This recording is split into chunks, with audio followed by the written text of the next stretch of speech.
Assalamualaikum warahmatullahi wabarakatuh. Tausiah Buya yang keempat adalah berusahalah menyayangi orang yang membencimu.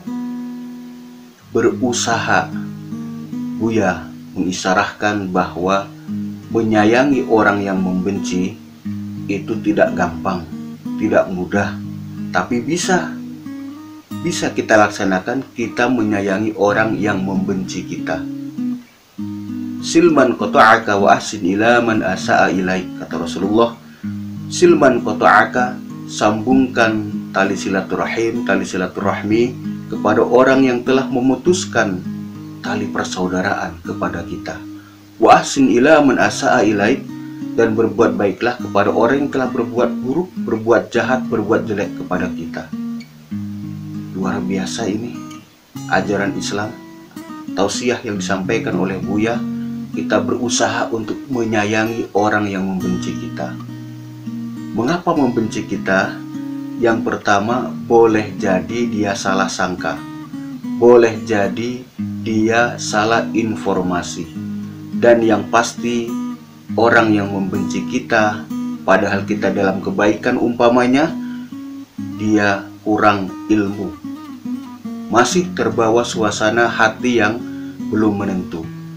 Boleh jadi juga di keluarga terdekatnya belum ada contoh atau tidak ada contoh keteladanan, baik dari keluarga maupun dari kawan-kawannya.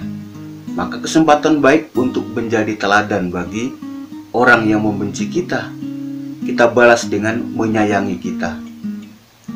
Bukan berarti kita membenarkan kesalahannya, bukan berarti kita juga ingin mempersilahkan diri dizolimi olehnya, tetapi memaafkan dalam arti menyayangi. Inilah yang terbaik yang diajarkan oleh Nabi Muhammad Sallallahu Alaihi Wasallam.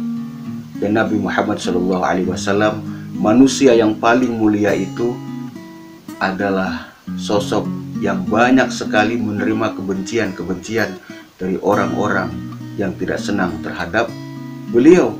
Tetapi Nabi Muhammad Sallallahu Alaihi Wasallam menghadapi dengan senyuman. Nabi Muhammad Sallallahu Alaihi Wasallam menghadapi dengan ketegaran hati, kebesaran jiwa. Nabi Muhammad Sallallahu Alaihi Wasallam yang diusahakan bahkan orang yang membenci itu mendapatkan hidayah dari Allah Subhanahu Wa Taala. Kalau Ali bin Abi Thalib pernah menyatakan, balaslah dendam kita dengan prestasi. Kalau hanya sekedar dihina, balas kita dengan prestasi. Dihina orang miskin, dihina orang tidak berilmu, dihina orang bodoh gampang, balas dengan prestasi.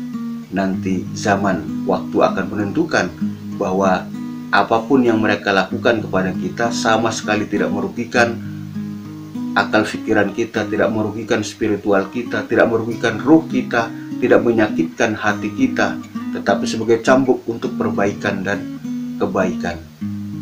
Buya mengingatkan kita untuk menyayangi orang yang membenci kita. Kalau memilih jalan dendam untuk membalas lebih dari yang mereka lakukan, ini adalah jalan kehancuran spiritual, jalan kehancuran sosial, jalan kehancuran rohani kita. Di Indonesia ada sastra klasik Nyai Blorong.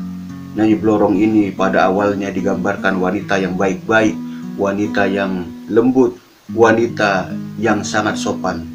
Namun ulah sejumlah pria yang kurang ajar, sejumlah pria yang tidak manusiawi, akhirnya Nyai Blorong dendam, kerjasama dengan setan, jin kafir, kerjasama dengan orang-orang atau kerjasama dengan setan iblis.